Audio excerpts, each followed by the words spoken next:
ফরমেশনটা favourable হয়। এরপরে দেখো যে আমরা যে টপিকসটা নিয়ে কথা বলতে চাচ্ছি সেটা হচ্ছে যে প্রপার্টিস অফ কোভালেন্ট কম্পাউন্ড। এগুলো একটু নিজেরা পড়ে নিবা যে এখানে কতগুলো প্রপার্টিস এর কথা বলা আছে।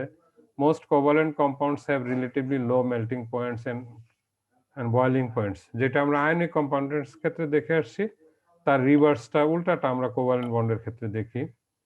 এটা একটা। সেকেন্ড হচ্ছে covalent compounds easily have lower enthalpies of fusion. Enthalpies of fusion that means একটা কনস্ট্যান্ট প্রেসারে 1 মোল সলিড মেল্ট হতে যে টেম্পারেচারের প্রয়োজন হয় সেটাকে বলা হয়, সরি, এনথালপির প্রয়োজন হয়, that amount of enthalpy is called enthalpy of fusion. Constant প্রেসারে 1 মোল মেল্ট হওয়ার জন্য যে এনথালপি চেঞ্জ হয়। Enthalpy of vaporisation similarly liquid থেকে যখন 1 মোল ভ্যাপারে কনভার্ট হবে আর তোমার প্রেসারটা কনস্ট্যান্ট থাকবে, একটা প্যারামিটার কনস্ট্যান্ট রাখতে হবে, প্রেসারটা কনস্ট্যান্ট রাখতে হবে, সেই ক্ষেত্রে যে পরিমাণ এনথালপি চেঞ্জ হবে দ্যাট অ্যামাউন্ট অফ এনথালপি বা হিট চেঞ্জটাকে বলা হবে তোমার এনথালপি অফ ভ্যাপারাইজেশন। এগুলো কোভালেন্ট কম্পাউন্ডের ক্ষেত্রে এগুলো তোমার খুব কম থাকে। Covalent compound usually shows lower enthalpies of fusion and vaporization then ionic compounds এর সাথে যদি আমরা কম্পেয়ার করি। Covalent compounds tend to be soft and relatively flexible. এরা normally more flammable than ionic compounds. Don't dissolve in water, you know. In most of the cases covalent compound গুলো ওয়াটারে খুব বেশি একটা ডিজলভ হয় না, বিশেষ করে আমরা অর্গানিক কম্পাউন্ডের ক্ষেত্রে দেখে থাকি। আর অর্গানিক কিছু যেগুলো ডিজলভ হয় ইনঅর্গানিক বা যে কম্পাউন্ড গুলো কোভালেন্ট কম্পাউন্ড গুলো ডিজলভ হয় এরা তোমার অনেক ক্ষেত্রে দেখা যায় যে they don't conduct electricity. But ionic কম্পাউন্ডের ক্ষেত্রে আমরা দেখে আসছি যে ইউজুয়ালি আয়নিক কম্পাউন্ড গুলো তোমার ইলেকট্রিসিটি কন্ডাক্ট করে, এবং সেটা কেন করে আমরা সেটাও দেখে আসছি। স্যার কিছু কিছু ইনঅর্গানিক মানে organic compound that means covalent bond যুক্ত যৌগ তো করে আর কি ইলেকট্রিসিটি, যেমন চিনি করে, অ্যালকোহল করে। ইলেকট্রিসিটি ওখানে আসলে হয়েছে কি সাথে কিছু যখন কোনো একটা এই ডিসোলিউশনের ক্ষেত্রে তোমার ওই যে হাইড্রোজেন বন্ড ফর্ম করে, ঠিক আছে, জি স্যার, হাইড্রোজেন বন্ড ফর্ম করে আমরা ওই যে কোভালেন্টের ক্ষেত্রে যেটা দেখে আসছি যে একটা বড় ক্রাইটেরিয়া থাকা লাগে তোমার ডাইপোল ফর্ম করতে হয়, ঠিক আছে। যদি ডাইপোল ফর্ম করে দ্যাট মিনস যে ওই পার্শিয়াল চার্জ যদি তারা শো করতে পারে, ইন দ্যাট কেস এদের কিছু ইলেকট্রিসিটি ক্যারি করার কিছু তোমার থাকে, পসিবিলিটি থাকে, কিছু প্রবাবিলিটি থাকে। বাট ইন জেনারেল কেস যেটা যে দিস আর দ্য এক্সেপশন যেগুলো বলছো বা এগুলো, আর জেনারেল কেসে আমরা যেটা বলে থাকি যে ইউজুয়ালি এরা তোমার কন্ডাক্ট করে না। যেমন পলিমারের ক্ষেত্রে পলিমার গুলো তো ইউজুয়ালি ইলেকট্রিসিটি কন্ডাক্ট করে না, কিন্তু ওই যে হঠাৎ করে দেখা গেল যে কোনো একটা পলিমার ইলেকট্রিসিটি কন্ডাক্ট করলো, ইন দ্যাট কেস সেটাতে নোবেল পেয়ে গেল। This are the exceptional case. G sir, যেমন গ্রাফাইট, কার্বনের পলিমার স্যার। এরপরে দেখো যে এখানে আয়নিক বন্ড কোভালেন্ট বন্ডের আছে, পার্থক্য আছে, এগুলো একটু দেখো। এরপরে দেখো যে আমরা একটা নতুন টপিক আজকে দেখব, কোভ্যালেন্স।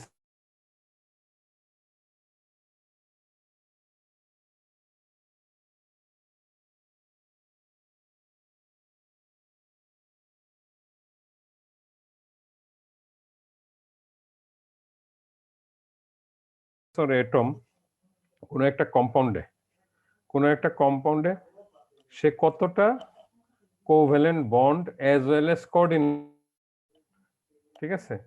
এই নাইট্রোজেনের ক্ষেত্রে নাইট্রোজেন কয়টা বন্ড ফর্ম করে আছে, এই হাইড্রোজেনের সাথে একটা, এই হাইড্রোজেনের সাথে একটা, এই হাইড্রোজেনের সাথে একটা। সো এই কম্পাউন্ডের ক্ষেত্রে, এই অ্যামোনিয়ার ক্ষেত্রে নাইট্রোজেনের কোভ্যালেন্সি হচ্ছে একটা, দুইটা, তিনটা বন্ড ফর্ম করে আছে 3। ওকে, ফর দিস কম্পাউন্ড এখানে দেখো যে দিস ইজ অ্যামোনিয়াম আয়ন যেটা আমরা বলি। অ্যামোনিয়াম আয়নের ক্ষেত্রে এখানে দেখো যে এই অ্যামোনিয়াম আয়নটা ফর্ম করছে কিভাবে, যে এখানে তোমার তিনটা কোভ্যালেন্ট বন্ড, তাই তো। আর এটা কি বন্ড? কোঅর্ডিনেট কোভ্যালেন্ট বন্ড, ঠিক আছে। তার মানে হচ্ছে যে নাইট্রোজেনের এখানে কোনো ইলেকট্রন নাই, এই শেয়ার্ড ইলেকট্রনটা হাইড্রোজেনের একটা পজিটিভ চার্জ, মানে হচ্ছে এখানে হাইড্রোজেনের ইলেকট্রন কোনো ইলেকট্রন কি সরি এই যেটা বলছিলাম যে এখানে তিনটা দিয়ে এখানে শেয়ারিং হয়ে এখানে তিনটা বন্ড ফর্ম করছে, আর একটা লন পেয়ার থাকে নাইট্রোজেনের, তাই তো? আর এটা অ্যারো দিয়ে কি বোঝাতে চাচ্ছে যে এই দুইটা এখান থেকে ইলেকট্রন দুইটা, এই হাইড্রোজেনের কোনো ইলেকট্রন আছে এটাতে? না স্যার, হাইড্রোজেন প্লাসের কোনো ইলেকট্রন নেই, হাইড্রোজেন এটা প্লাস প্রথম। ইট মিন্স যে একটা ইলেকট্রন এখান থেকে বের হয়ে গেছে। তো সেই ক্ষেত্রে সে যদি কোনো বন্ডে পার্টিসিপেট করতে চায়, সে তার কয়টা ইলেকট্রন লাগবে শেয়ার করতে চাইলে? ওই যে যেটা বলছিলাম যে পুঁজি তোমার বিজনেস দুইজনের, আমাদের দুইজনের। তো এই ক্ষেত্রে পুঁজিটা হচ্ছে নাইট্রোজেনের আর বিজনেসটা হচ্ছে এই দুইজনের। তখন যার কাছ থেকে আমরা অ্যারোটা দিই কখন কোন দিকে, যে যার কাছ থেকে ইলেকট্রনটা যাচ্ছে, যার দিকে যাচ্ছে বা যে ইলেকট্রনটা দিয়েছে যাকে, সেদিকে ইন্ডিকেট করা যে আমি তোমাকে দিয়েছি। ঠিক আছে, এখন এই জায়গায় তাহলে টোটাল বন্ড কয়টা ফর্ম করলো? একটা, দুইটা, তিনটা। এই তিনটা হচ্ছে তোমার কোভ্যালেন্ট বন্ড, আর এটা হচ্ছে কোঅর্ডিনেট বা কোঅর্ডিনেট বন্ড আমরা সিম্পলি বলি। তার মানে এখানে চারটা বন্ড। সো এই ক্ষেত্রে নাইট্রোজেনের কোভ্যালেন্সি কত? 4। ঠিক আছে, এরকম যে কোনো কম্পাউন্ডের ক্ষেত্রে আমরা যখন total number of covalents and coordinate bonds আমরা যখন তার নেইবারিং অ্যাটমের সাথে কতটা ফর্ম করবে সেটা ক্যালকুলেট করে আমরা তার কোভ্যালেন্সিটা বের করতে পারি। ঠিক আছে, হোয়ারেস হাইড্রোজেনের ক্ষেত্রে দেখো যে for this hydrogen it can form only one or single bond. For this একটা, এটারও একটা, সবগুলোর ক্ষেত্রে একটা, এটা হলো একটা আয়ন, আয়নও হতে পারে। ঠিক আছে, একটা, either it's covalent or coordinate, সেটা যাই হোক, বাট একটা। সো হাইড্রোজেন গুলোর জন্য একটা হচ্ছে, আর নাইট্রোজেনের জন্য এখানে তিনটা, এখানে চারটা। ঠিক আছে, এইভাবে আমরা কোনো একটা সিস্টেমের বা কোনো একটা কম্পাউন্ডের ক্ষেত্রে কোভ্যালেন্সি ক্যালকুলেট করতে পারি। Covalency of an element is the number of electrons contributed by one atom of the element in forming covalent bonds with the neighboring atoms. একই দাঁড়াচ্ছে যে এখানে এখানে যখন বন্ডিং যেটা হচ্ছে, সেই বন্ডিং এর ক্ষেত্রে তোমার এই বন্ডিং এর ক্ষেত্রে নাইট্রোজেন একটা দিচ্ছে, হাইড্রোজেন একটা দিচ্ছে, তার মানে নাইট্রোজেনের একটা, হাইড্রোজেনের একটা, এখানেও নাইট্রোজেনের একটা, হাইড্রোজেনের একটা, সো এখানে 3। আরেকটা জিনিস করা যায়, সেটা হচ্ছে যে কোভ্যালেন্সিটা আরেকটা ওয়েতে ডিফাইন করা যায় যে কতটা আনপেয়ার্ড ইলেকট্রন থাকে। কোনো কোনো অ্যাটমের ক্ষেত্রে কতটা আনপেয়ার্ড ইলেকট্রন থাকে, সেটাও তোমার কোনো একটা অ্যাটমের ক্ষেত্রে তার কোভ্যালেন্সি। যেমন নাইট্রোজেনের কয়টা আনপেয়ার্ড ইলেকট্রন আছে? স্যার নাইট্রোজেন পাঁচটা। আনপেয়ার্ড পাঁচটা। ইলেকট্রন তিনটা। আনপেয়ার্ড তিনটা। হুম। ঠিক আছে, এক্সাইটেড ইমরান, এক্সাইটেড যখন হবে তখন 5টা হবে, সেগুলো আমরা দেখাবো। ঠিক আছে, এক্সাইটেড কন্ডিশনে সেটা 5টা হবে, তখন 5টা 5ও নাইট্রোজেনের কোভ্যালেন্সি হবে। 5 কেন হয়? ওই যে আনপেয়ার যখনই হচ্ছে তখনই সেটা ওটাকেও কোভ্যালেন্সি হিসেবে কনসিডার করা হচ্ছে।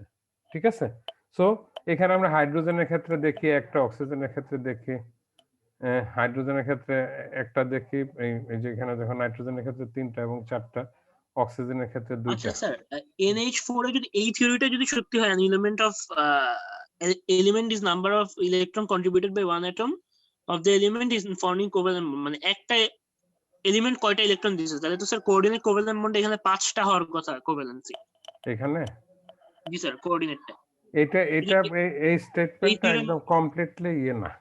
ঠিক আছে, এখন এটাকে ব্যাখ্যা করা হয় এইভাবে যে এখানে যদি সে দুইটা ইলেকট্রন যদি সে কন্ট্রিবিউট করে, কন্ট্রিবিউট করলেও এই দুইটা ইলেকট্রনের ভাগ তার একার না, বন্ড সে দুইটা ইলেকট্রন দিচ্ছে, দেওয়ার পরে যে কম্পাউন্ড যেটা ফর্ম করছে, সেই কম্পাউন্ডে সে এই দুইটা ইলেকট্রনের কন্ট্রিবিউশন সে শো করতে পারছে না, এখানে আরেকজন ভাগ বসাচ্ছে, সেটা কি হাইড্রোজেন। ঠিক আছে, হাইড্রোজেন যেহেতু ভাগ বসাচ্ছে, তার মানে যে একটা বন্ড ফর্ম করার জন্য কি দুইটা ইলেকট্রন দরকার, তাই তো? যদি এই দুইটা ইলেকট্রন আসছে কার কাছ থেকে? নাইট্রোজেনের কাছ থেকে, কিন্তু এই বন্ড ফরমেশনের জন্য তখন কি দাঁড়াচ্ছে যে এটা এটা এখানে ভাগ হয়ে যাচ্ছে, একটা প্রতি ইয়ে থাকছে এই নাইট্রোজেনের, আরেকটার প্রতি থাকছে হাইড্রোজেনের। সেই ক্ষেত্রে মানে অ্যাকচুয়াল কন্ট্রিবিউশনটা তখন একটাই চিন্তা করা হয় যে যদিও সে শেয়ার করতেছে দুইটা, বাট এই বন্ড ফরমেশনে after the formation of bond তার ইনফ্লুয়েন্সটা একটা ইলেকট্রনের প্রতি থাকছে। এই জন্য এখানে এই ব্যাখ্যাটা এইভাবে দেওয়া হয়, ঠিক আছে। এটাকে পরবর্তীতে যখন তুমি ইয়ে করবে, ওই যে যেটা বললাম যে তুমি যখন ওই যে এক্সাইটেড স্টেট কনসিডার করবে বা আনপেয়ার্ড ইলেকট্রনের ইতে যাবে, তখন আবার তুমি এটাকে পাঁচটা বলতে পারবে। আমার কথা বুঝতে পারছো? যখন এখানে কোঅর্ডিনেট বন্ড ফর্ম করছে হাইড্রোজেনের সাথে, তখন যেহেতু ইউজুয়ালি যে কোনো বন্ড ফরমেশনের জন্য দুইটা ইলেকট্রন দরকার, এবং দুইটা ইলেকট্রন পরবর্তীতে দুইটা অ্যাটমের মধ্যে ভাগাভাগি হয়, শেয়ারিং হয়। যে এটা দুইজনের পুঁজি থাকলেও বা একজনের পুঁজি থাকলেও যে অর্ধেক অর্ধেক যে শেয়ার হচ্ছে, একটা আমার আরেকটা তোমার। সিমিলারলি এইখানেও এইরকম ভাবে ব্যাখ্যাটা দেওয়া হয় যে এইখানে যে দুইটা ইলেকট্রনের মধ্যে একটা ইলেকট্রনে হাইড্রোজেন ভাগ বসাবে, একটাতে নাইট্রোজেনের ভাগ থাকবে। সো আলটিমেটলি এই কন্ট্রিবিউশনটা নাইট্রোজেনের চারটা ইলেকট্রনই কনসিডার করা হয়। সেই সেন্সে বা এই এক্সপ্লেনেশনে এখানে তার কোভ্যালেন্সি হচ্ছে 4। আর যদি তুমি এক্সাইটেড স্টেট কন্ডিশন, আমরা ওইটাতে পরে যাব, তুমি যদি কনসিডার করো, সেই ক্ষেত্রে দেখা যাবে যে ওই যে ভ্যাকেন্ট অরবিটাল যেগুলো থাকে সেইখানে তোমার নাইট্রোজেন গুলো চলে যাচ্ছে।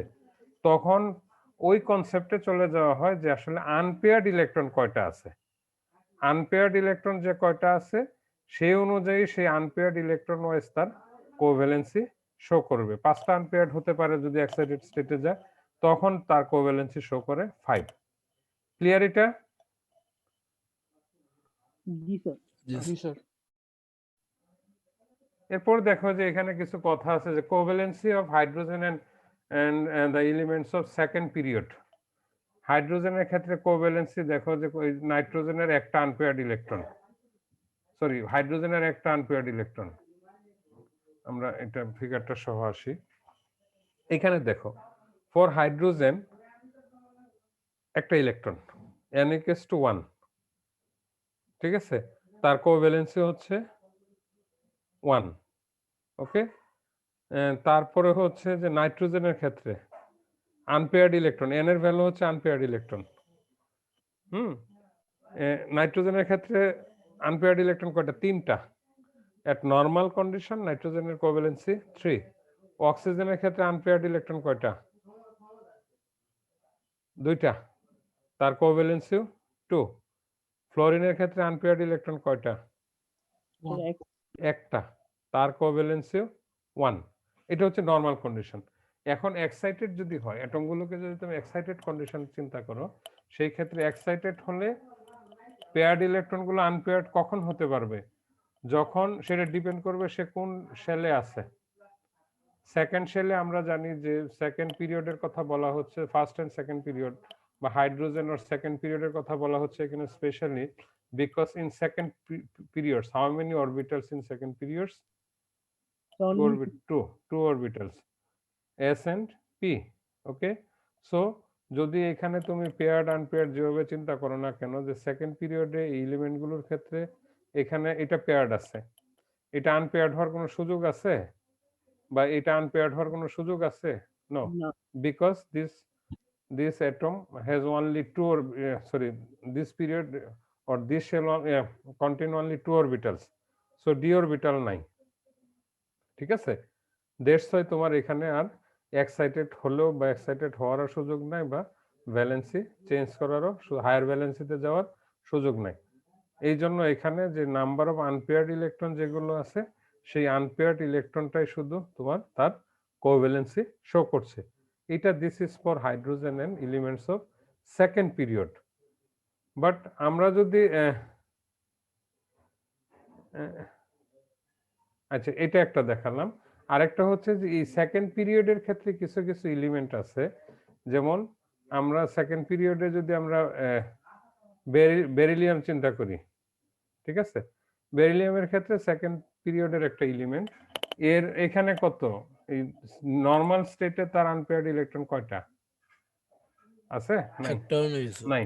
সো নরমাল স্টেটে আনপেয়ার্ড ইলেকট্রন নাই, বাট এটাকে যখন এক্সাইটেড করা হচ্ছে, এক্সাইটেড করা হলে এই পেয়ার্ড ইলেকট্রনটা, because it has P orbital, ঠিক আছে, এক্স ওয়াই জেড তিনটা পি সাব অরবিটাল আছে, সেই ক্ষেত্রে তার জাম্প করার বা সেম অরবিটালে মুভ করার সুযোগ আছে। তখন একটা ইলেকট্রন তোমার পি এক্স ওয়ে চলে যাচ্ছে। পি এক্স ওয়ে যখন যাচ্ছে এক্সাইটেড কন্ডিশনে, in that case this element shows two covalency because it has two unpaired electrons. এটা একটা, এটা একটা, ঠিক আছে। বোরনের ক্ষেত্রে দেখো যে বোরনের ক্ষেত্রে আছে একটা। এখন নর্মাল কন্ডিশনে বোরন আনপেয়ার্ড ইলেকট্রন একটা, তার কোভ্যালেন্সি কত 1। বাট আমরা যদি বোরনকে এক্সাইটেড করি বা সামহাও যদি এক্সাইটেড করো, দ্যাট মিন্স তুমি যদি এই অপরচুনিটিটা দাও যে এস অরবিটালে যে ইলেকট্রনটা আছে এটা মুভ করে পিতে যাবে, সেই ক্ষেত্রে তার দেখো যে তিনটা আনপেয়ার্ড হয়ে যাচ্ছে। তিনটা আনপেয়ার্ড হয়ে গেলে তার কোভ্যালেন্সিটাও দাঁড়াচ্ছে 3। সিমিলারলি ফর কার্বন, কার্বনে আমরা যে চারটা পাই, বিকজ এই কার্বনে এইটা যেটা আছে এই পেয়ারটা এক্সাইটেড কন্ডিশনে, এটা এটা এটা জানো হাইব্রিডাইজেশন যেহেতু পড়েছো, সেই ক্ষেত্রে কার্বনের ক্ষেত্রে আনপেয়ার্ড চারটা পাওয়া যায়, কোভ্যালেন্সি তখন 4 হয়। সো যখন আমরা আগে যে এক্সাম্পল দেখে আসছি সেগুলোর ক্ষেত্রে তোমার আনপেয়ার্ড হওয়ার সুযোগ ছিল না সেকেন্ড পিরিয়ডেও, বাট আনপেয়ার্ড হওয়ার সুযোগ ছিল না। বাট এখানে যেগুলো আছে সবগুলোর ক্ষেত্রে আমরা যে তিনটা এক্সাম্পল দেখেছি সবগুলো আনপেয়ার্ড হওয়ার সুযোগ আছে, স্কোপ আছে, দ্যাটস ওয়াই এরা আনপেয়ার্ড হয়ে ইলেকট্রনগুলো এস অরবিটাল থেকে পি অরবিটালে গিয়ে তোমার এদের কনফিগারেশনটা চেঞ্জ করে কোভ্যালেন্সিটা বাড়িয়েছে, ঠিক আছে। এরপরে দেখো এটা এক্সপ্লেনেশনটা এখানে আছে। যদি হায়ার হয়, শেষ করে দিব নাকি? স্যার বলো জি স্যার শেষ করে দিলে স্যার কয়টা ভালো বাজে? হয়। আমার কাছে ঘড়ি নাই, আমি সাড়ে দাঁড়াও, 10টা বাজে 10:23 স্যার। স্যার। অ্যাটেন্ডেন্স নিতে হবে না স্যার তারপর? 10:30 বেজে গেছে। আচ্ছা আমরা এই ভ্যারিয়েবল ভ্যালেন্সি নেক্সট ডেতে দেখবো না, ঠিক আছে? জি স্যার। ওকে, শেষ করে দিয়েছি। জি স্যার। আমি যেখানে বসছি ল্যাপটপের ঘড়ি তো যে স্লাইড শো করলে দেখা যায় না, মোবাইলটা নিয়েও বসি নাই, 24 বাজে।